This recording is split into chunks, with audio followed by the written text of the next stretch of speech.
Hi, guys. Welcome back. So, today we're going to check out the Mediterranean diet and what Dr.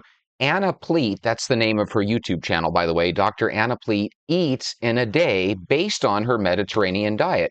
I've been told by a couple different viewers of mine that the Mediterranean diet might be the most balanced diet that maybe makes the most sense to a lot more people than the other diets we've looked at.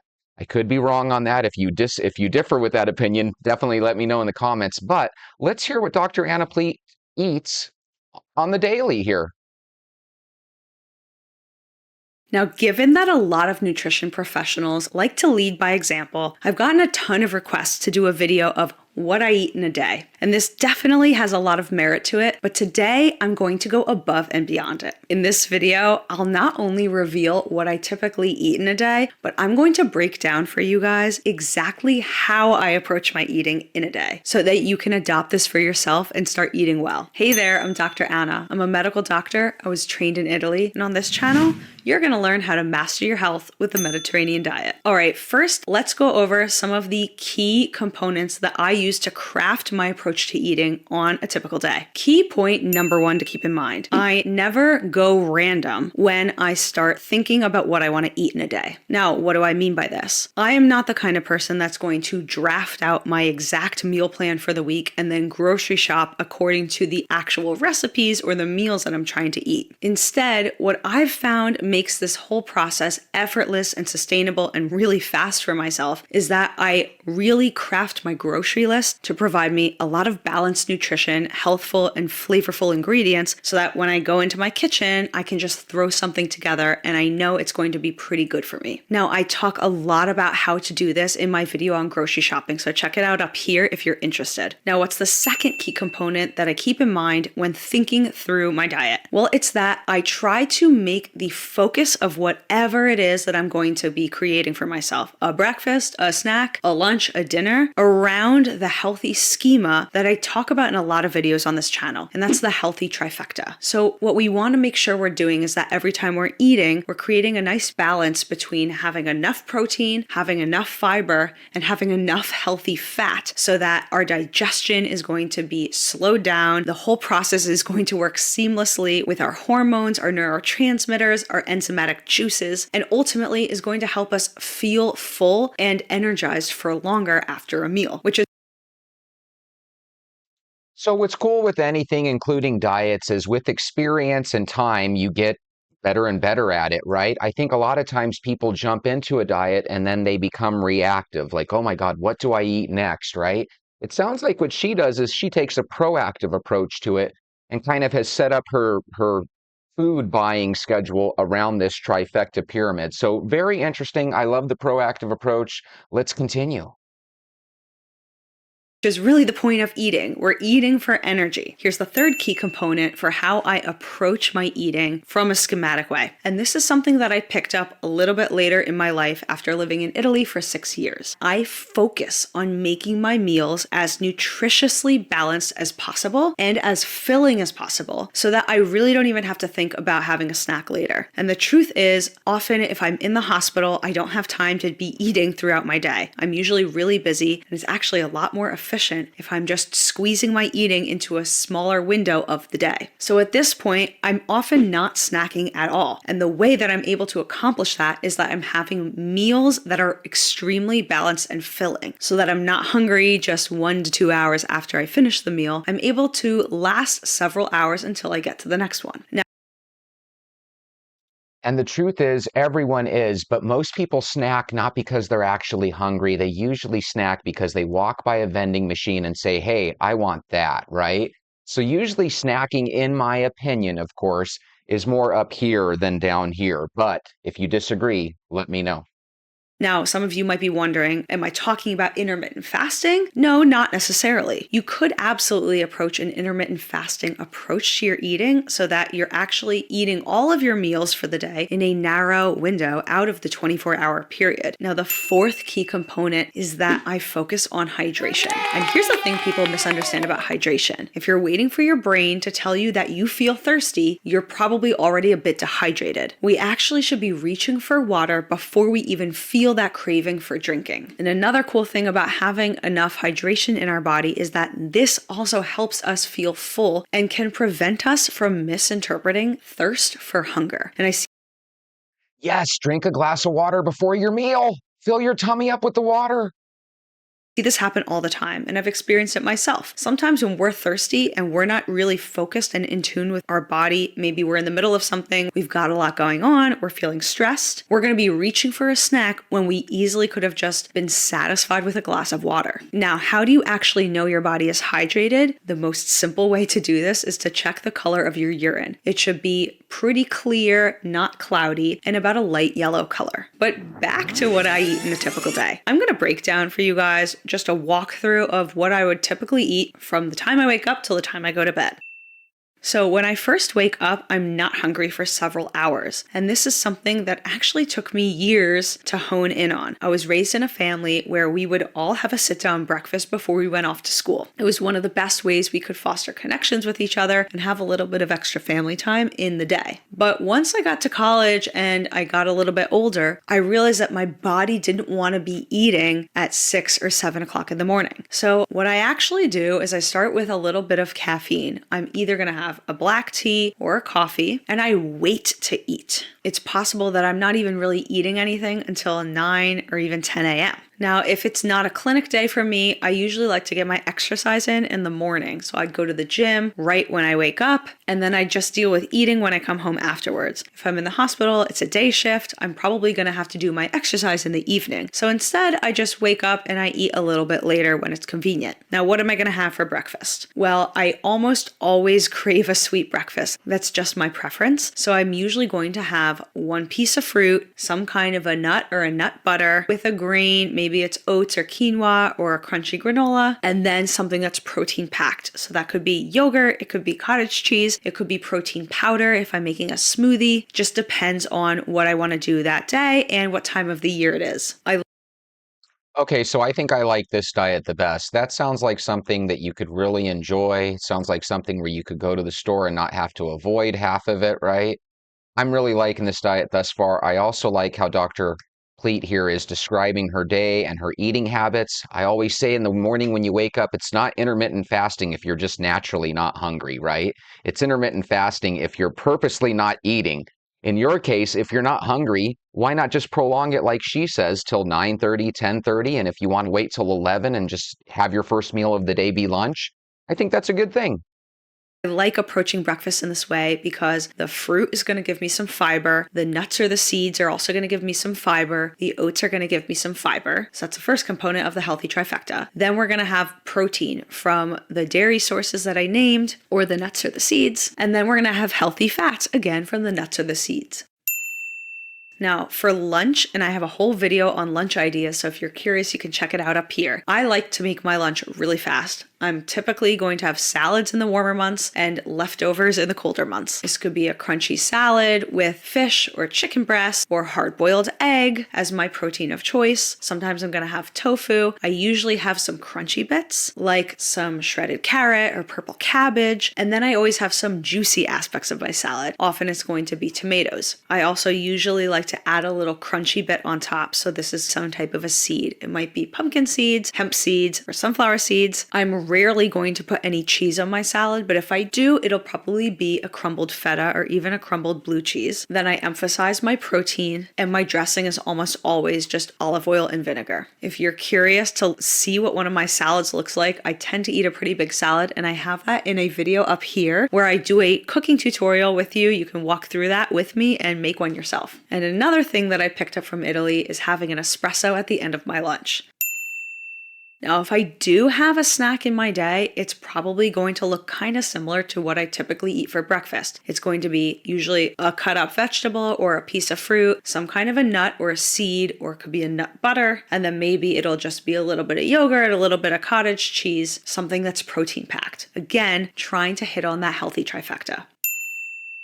For dinner, I'm often going to eat pretty late for American standards. In Italy, a classic dinner time is around 8 p.m., and I've really adopted eating this way, and it works for me and my family. So we're usually going to have a two-course dinner. We're almost always going to have a pasta or a rice or some kind of another whole grain like a buckwheat or a farro, and then we're going to have a protein and a vegetable. We eat super simply. Our meals are very streamlined. On a work night, we're not necessarily going to make some fancy recipe that requires a lot of baking or cooking. A few times a week, I'll often have a glass of beer or even a glass of wine, depending on the day. All right, let's be honest. This doesn't even sound like a diet. This sounds like just eating well. I really like this. And I have a question for you. Lily, doesn't she look a little like, is it Sarah Jessica Parker from Sex and the City? She looks kind of like her a little bit, doesn't she? Or she'd be maybe a younger sister. Anyway, I really love her diet. I think there's one more meal here because we got the breakfast, the lunch, and the snack. I think all three of them sound great.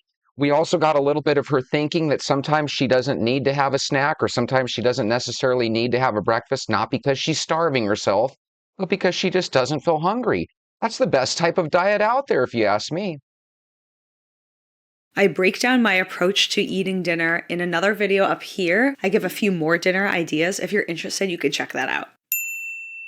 Now, dessert. I'm going to reveal for you all. I do have a sweet tooth, but I am not eating dessert every single day. If I'm going to have dessert on a typical weeknight, it'll be something like a piece of chocolate, literally a tiny square of chocolate, and I'm satisfied. A crispy wafer or a little tea cookie that I'm going to have with my night tea. Sometimes I want to have a little sweet treat alongside, but not always.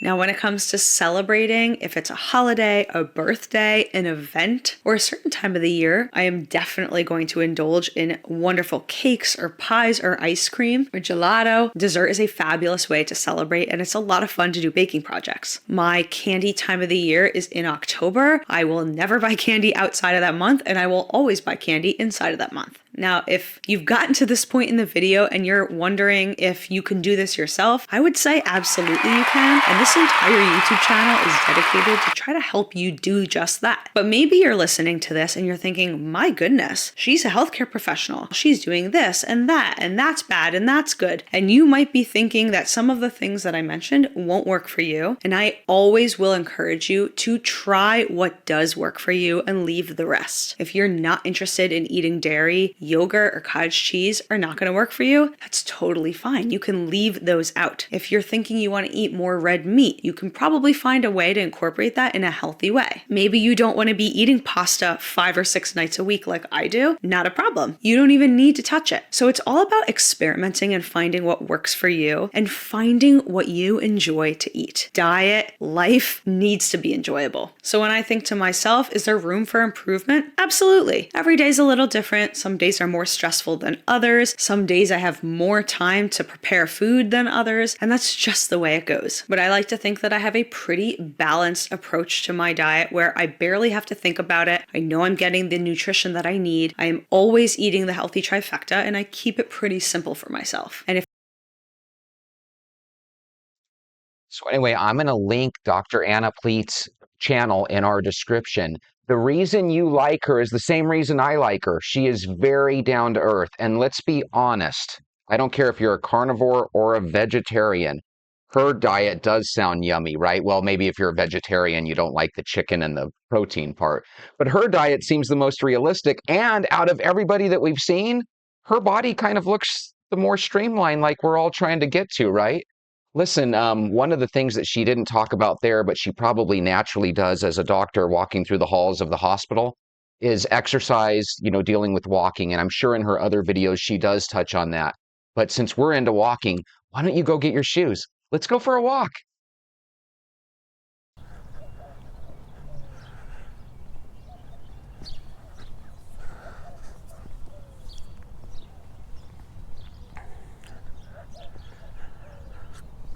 Good morning. Oh my God.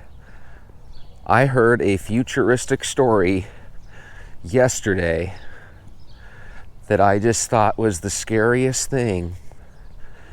In Baltimore, Maryland, which is really weird because I feel like everything's happening in Baltimore with the bridge collapse, this, that, and the other. they had a situation. Oh, before I get to that, I'm going to get to another Baltimore thing. The Baltimore trash gobbler. It's this thing on Baltimore Harbor, and I guess it just goes back and forth picking up trash, and it's picked up over 5.5 million tons of trash over the past decade. And I just thought that was fascinating. Like, what are you people in Baltimore doing? Just throwing every can and bag of trash into the harbor, or what? That's amazing, though, that something can be celebrated. So basically, it's been in service for a decade now. If you live in Baltimore, Maryland, or if you've ever been there and you know about this trash collecting thing, I say thing because it's got eyeballs and everything. It looks like a little Muppet or something, I guess, that goes back and forth and collects trash. And I just thought that was really neat. It looks like it does its Baltimore Harbor area people a good service out there cleaning stuff. Let's stay with Baltimore. That was the good news. Here's the bad news. There was an athletic director of a high school that actually made some artificial intelligence a tape of the principal saying, I guess, racial slurs and anti-Semitic slurs, and using artificial intelligence. So these tapes pop up, and it's of the principal saying these horrible things, and it's supposed to be like an undercover tape, where they caught him saying these horrible things. And so the school, to be safe, let the principal go, right? Because, you got to make sure you do your investigation. And thank God they did. So apparently they got the FBI involved, and it took quite a bit of man hours to figure out that this guy did not really say these comments at all. And it was really this athletic director, which is really weird. When your high school has an athletic director, I didn't know there was such a position. I just assumed the principal took care of all that. But I guess in some states, the schools are really big where you need an athletic director. But apparently, the athletic director went ahead and did all this because the principal was trying to, to do some sort of investigation around him and misuse of funds, right? Misuse of school or district funds. And apparently, this athletic director for the high school was guilty of that because he was trying to get the principal fired with this bogus audio tape. And just to know that artificial intelligence can mimic and copy every single one of our voices to a T. It took probably, I'm guessing, hundreds, if not thousands of man hours for the FBI to take a look at these tapes and determine that no, these aren't legit. These have the markings of artificial intelligence. And guys, the reason that's so scary is because con artists are already calling people using the voices of sons and daughters saying, hey, mom, send money. I've been kidnapped. Or send money. I'm in prison in Russia. Send money so we can get me out of here. And people are being conned into sending money. In this case, it's a little bit deeper. This athletic director was totally okay with the principal getting fired so that he himself wouldn't get in trouble for misusing funds. And I have a feeling if we keep hearing more about this story, I think we're going to find out that he probably was misusing a lot of funds, like on a criminal element sort of side of the story. One eye production, guys, half asleep here, but still found these stories fascinating. Apparently, the athletic director was on a flight to Texas, and he had a gun in his bag, which is really weird. It's like, God, was the athletic director's was his body and mind and soul like self-sabotaging himself? Because who the heck goes to the airport and tries to take a gun on board? I mean, everybody in their right mind knows that the airport's got screening and x-ray booths and the whole 9 yards. They're gonna obviously see if you're trying to carry a gun on board. And so they pull him to the side on this gun at the airport, right? And then they find out, oh, he's got a warrant because of this Baltimore Harbor situation. So luckily the athletic director is in, I assume, police custody. And I don't know, he might have lawyered up and he might be out on bail or bond now. I don't know how that works too much. I used to love watching Dog the Bounty Hunter. That's how I know about decline bail bonds. It's the Bounty Hunter. I used to like that show. When that show was up and running, and I'm sure some of you watched The Bounty Hunter, right? Dog the Bounty Hunter. When that show was up and running, I noticed that one of the windows of his little bail bond shop had a phone number on it. So one day from work, I called that number. And this is no joke. Dog Chapman answered the phone. So I actually have talked to Dog Chapman. And I'm all, brah, I love your show. He's all, thank you so much. And this is like 30 years ago. This was a long time ago. No, not 30, like maybe 20 years ago or whatever. But it was crazy because he's legit. He really is like that, you know? And I just thought it was the coolest thing. Like, what are the odds that you would call the number on the window in the TV show and he would actually pick up the phone? And he did. It was amazing. And I'm surprised that I'm apparently one of the few people that thought to give the number a call just for fun. So yeah, your boy has talked to Dog Chapman, and I didn't talk to him now where, you know, he's going through his life now. It was back then when he was like really super popular, you know? Let's go this way and avoid the guy doing yard work.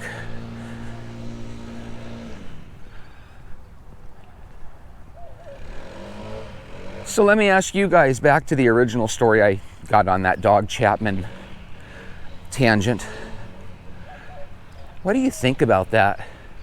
Is that kind of scary that another person could literally take your voice, create some sort of tape, and it doesn't have to be racial, it could be anything. It could be your voice telling your husband or your wife, send money right away. You know, there's these con artist schemes. What are your thoughts of artificial intelligence being used against us? Me personally, I think it's terrifying. Could you imagine if there was some fake Jesse getting you on Walk Talk Venter? You know, instead of Walk Talk Vent with the real Jesse, you're sitting there watching the fake artificial Jesse on Walk Talk Venter? Oh my God. That's just unacceptable, isn't it, guys? My aliens in the background are real. They're real. Right there. Boom. You don't get that with the artificial intelligence. Yeah. That's how you'll know artificial intelligence wouldn't waste its time with me. They're like, are you sure you want me to copy Jesse's show? It's kind of ridiculous. Okay, so that one eye that's half closed is starting to open, starting to wake up. If you're watching this, it's Saturday for you, so you can delay your walk a little bit as long as you get out and walk sometime today. That's the key. Let's go over the rules. We haven't gone over the rules in a long time. We walk every single day, and because we walk every single day, you can take a day off if you need. We drink water religiously every single day. So if you want this to be the day that you meet up with the family at Denny's and you have a Coca-Cola, go for it. If you already drink a Coca-Cola every day, make today the day you go to Denny's and have a glass of water with your meal. Always baby step. You can do this. Because we drink water every day, you can have a Coke.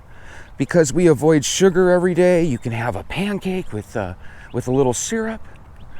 Because we observe the 2/3 rule, we're always moving forward, right?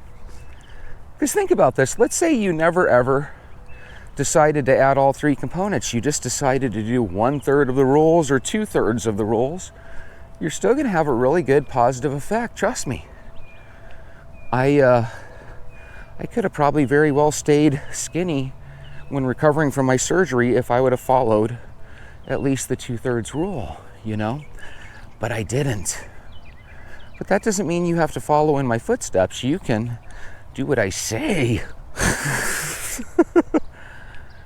Do what I say. I'm tired of repeating myself. Mommy, please be nice. I love you. Get the belt. Wouldn't that be cool if I could just push a button when you join my walking challenge? I could push a button, and every time I do, it like zaps you right in the back, right in the lower spine. You're like, ah! All right, I'll get my shoes. Ah! Jesse, don't do that. Mala, take this. Ah! Lily, take this. Lily'd be like, oh my God, I'm in Canada. How did he do that? That would motivate.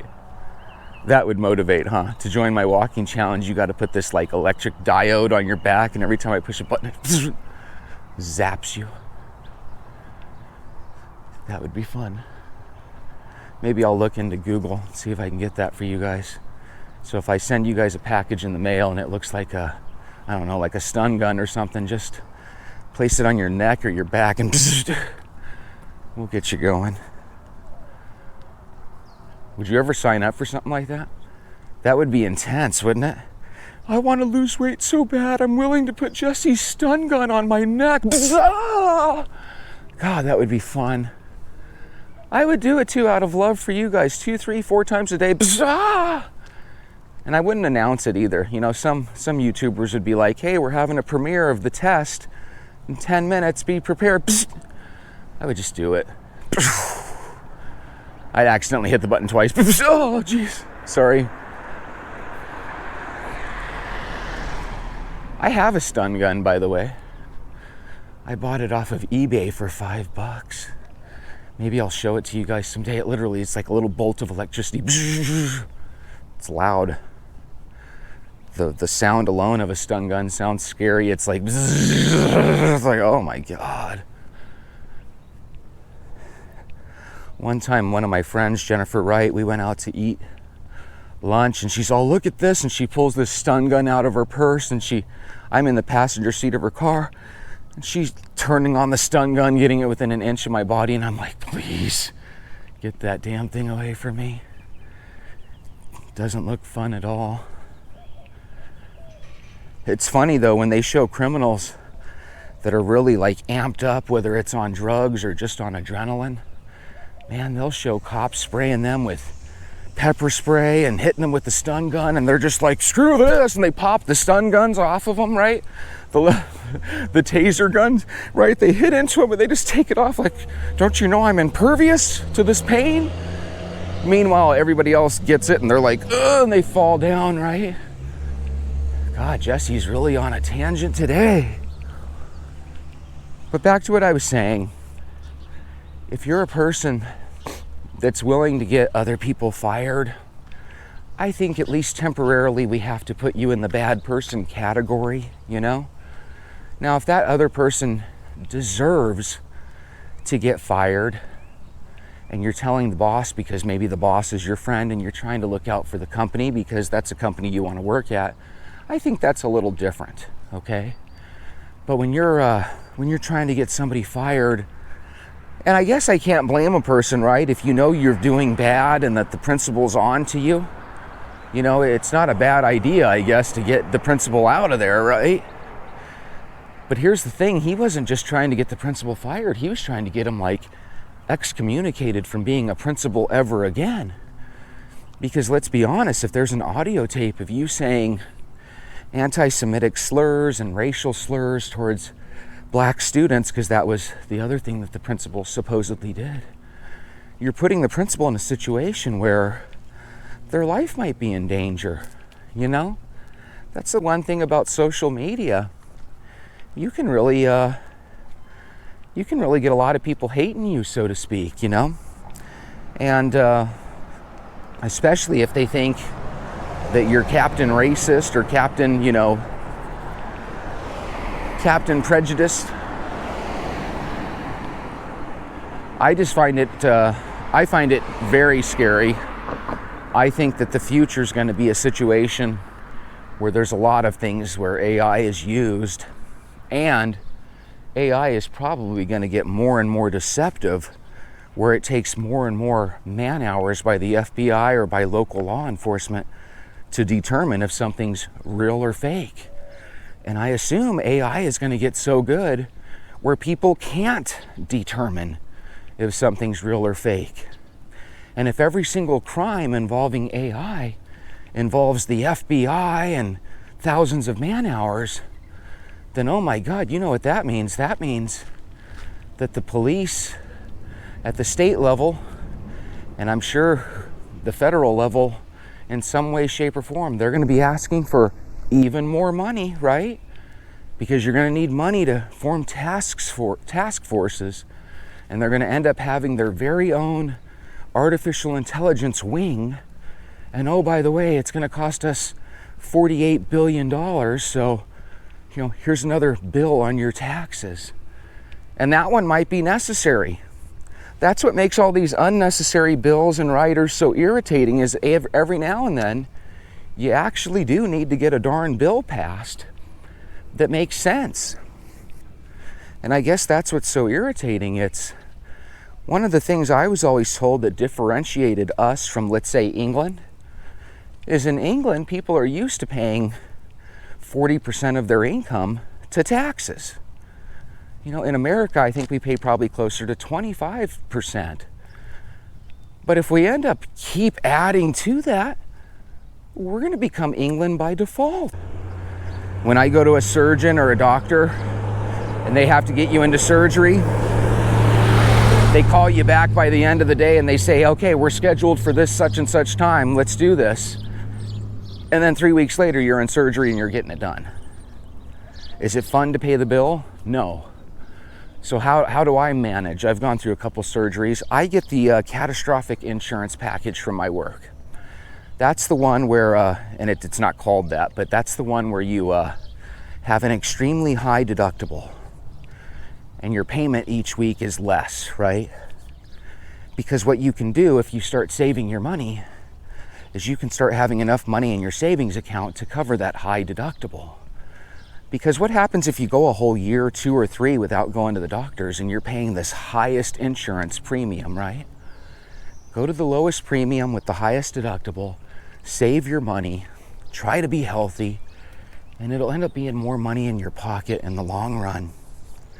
If your business offers a health savings account, I'm not a financial guru, but get the health savings account, especially if your job is like mine, where every year they contribute $400 to $800 or something like that to your health savings account. That health savings account is yours and it gains interest. So if you do a health savings account, good for you.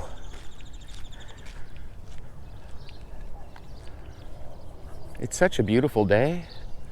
For some reason, it just kind of cooled down in Arizona, at least during the mornings for this last day or two. Where you're at, are you starting to notice the temperature changes, or is it still freezing cold?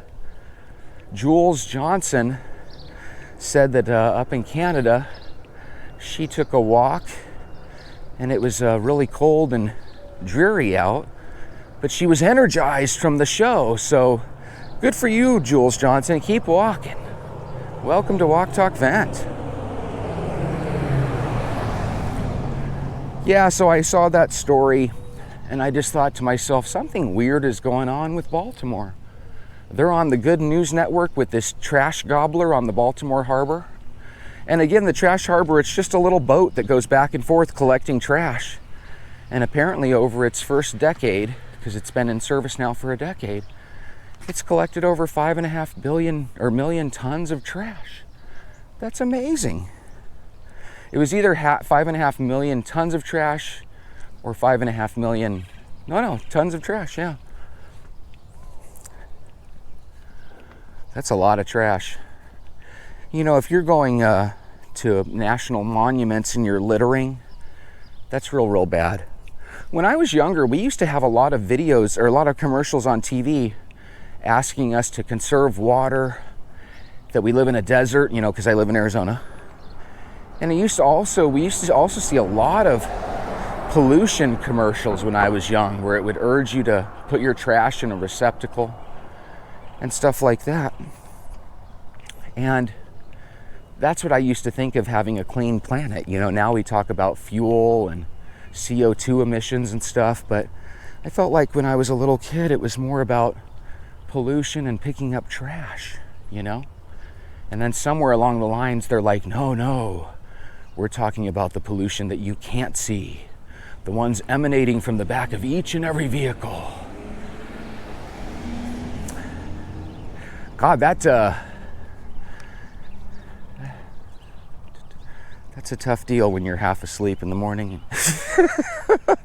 You guys aren't getting the most fun show today. A little tired. I feel like one of my eyes has sleep in it.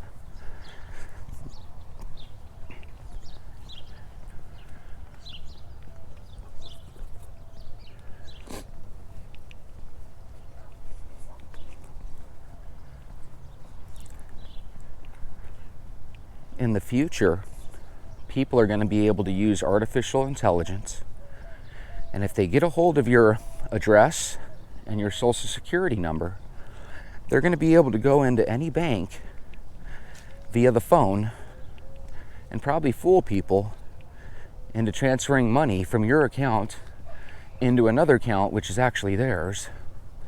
And they're going to find a way to really take us all. Knock on wood, I don't want them to take me. So some people will tell you, well, the way to safeguard your money is not to have one bank or one credit union, but maybe a couple of banks or a couple of credit unions. I got to be honest, I don't know if that's going to help you or not. Wouldn't that suck if you have 2 or 3 banks? You go and you find out that they emptied out one of your accounts, and then you say, oh my God, I better get to my other 2 banks. You go to the other 2 banks and you're too late, they already got you. That would be a pain. It's like, oh my God, am I safer having one account that I can try like heck to keep private? Or am I safer diversifying and having these multiple accounts? I wish your boy knew the answer. I know that in theory, having multiple accounts might sound safer, but who knows? I think a lot of times when we're robbed, it's by close friends and family. So even though there's a chance that international, fraudsters will get a hold of your information and steal your identity, a lot of times it's our kids that steal our identity, or in some cases when we are kids, it's our parents that steal our identity. And it's just too bad.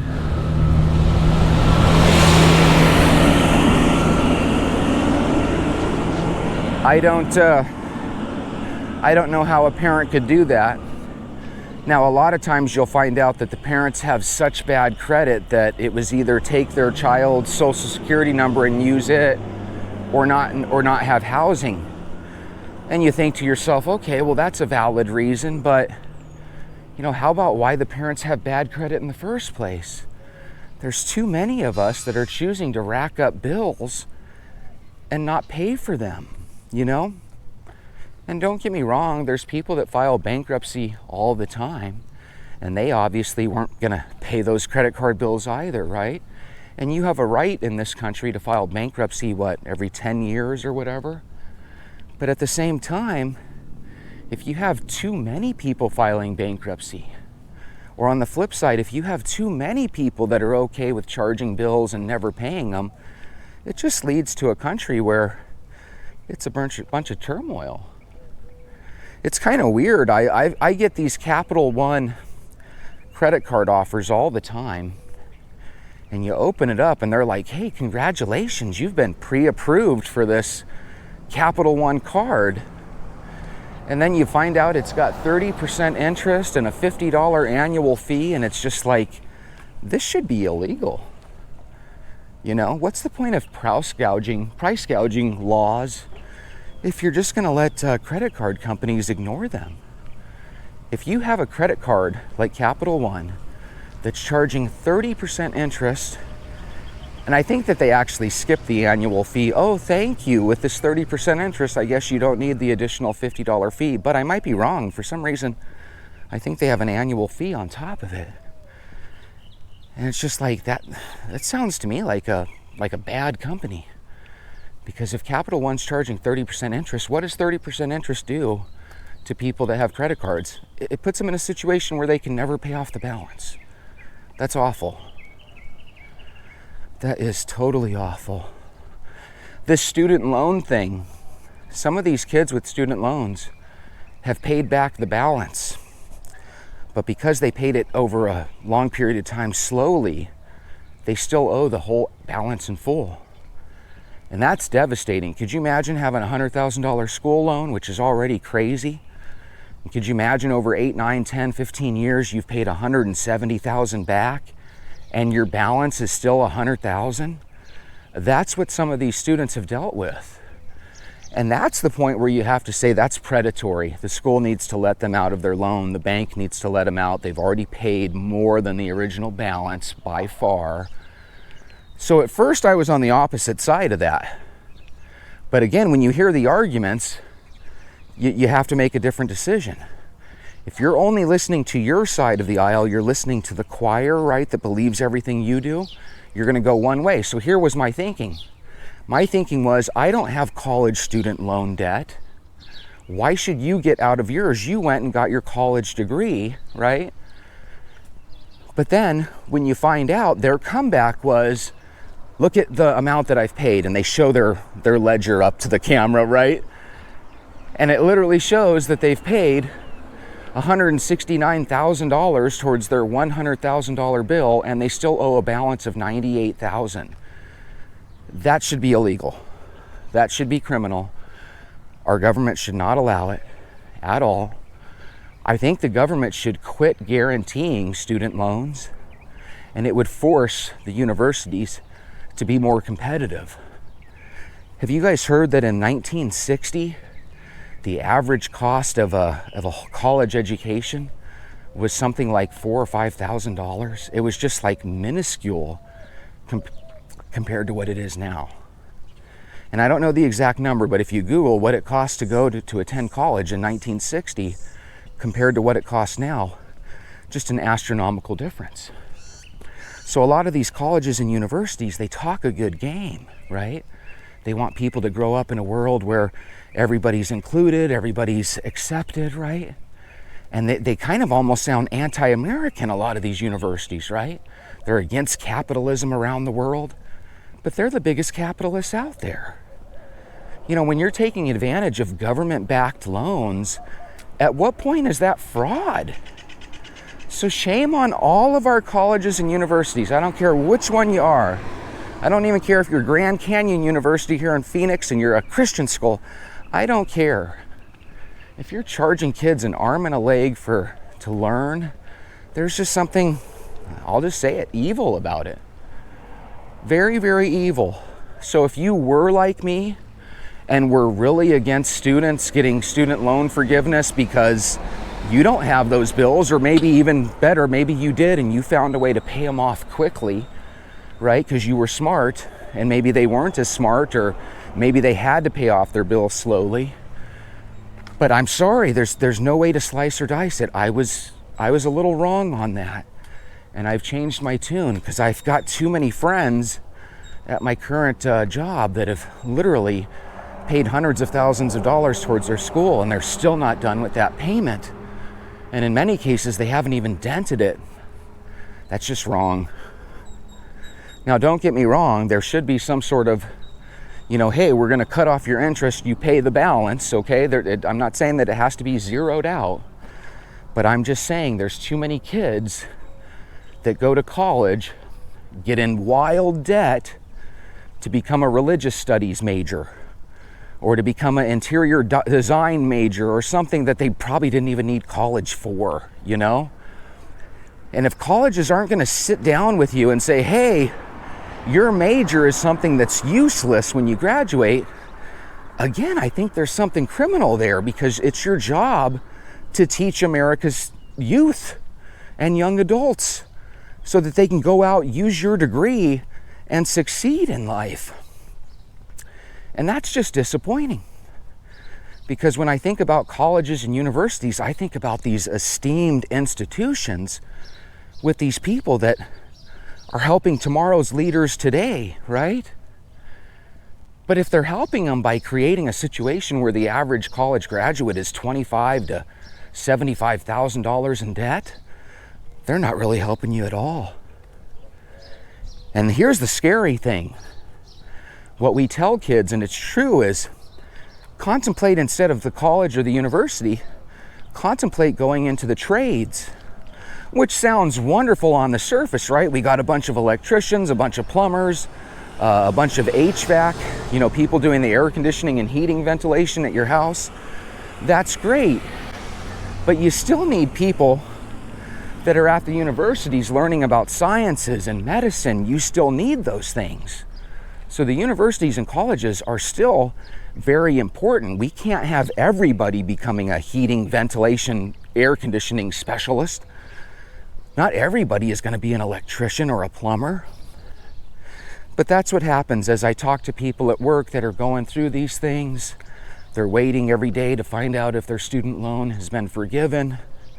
And at first I'm thinking, why didn't you just pay your loans? You went and you got the degree.